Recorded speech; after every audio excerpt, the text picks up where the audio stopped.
Hi everyone, this tutorial is going to show you how to get high quality photos on Facebook.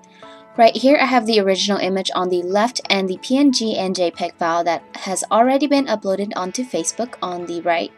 As you can see, the JPEG file has been compressed and distorted. Now some people don't mind this, but I know a lot of photographers do. First thing you want to do is have your final image ready. Now I'm just going to be resizing the image, making the height under 920 just to keep the file small, because Facebook really doesn't like big files.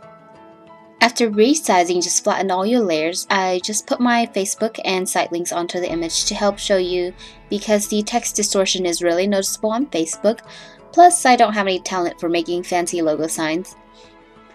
I just made a duplicate layer. I also like to go to the filter and sharpen my images by making them more clear, and also bring down the sharpness by 25% and then flatten your layers again. And I will be saving this file in PNG and JPEG just to compare the end result.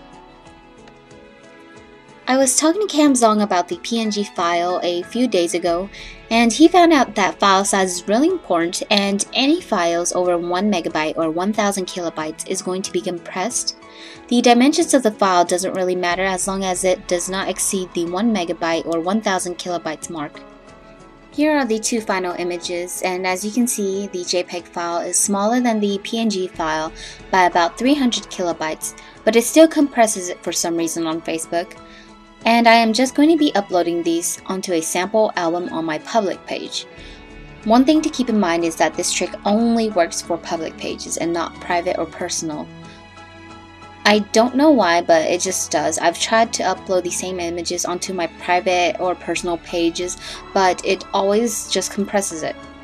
Now you might not be able to see this, but there's a lot of distortion going on the JPEG file, and the PNG file just still looks the same as it does when I finished with it. I am also going to be copying this photo and posting it onto Photoshop to show you a close-up. Now zooming in, you can tell that the file has been distorted really badly. This is the JPEG file that I have copied from Facebook after uploading. And as you can tell, there is a lot of distortion that happens around the text. And I'm just going to be putting these side by side to show you what PNG and JPEG files do on Facebook.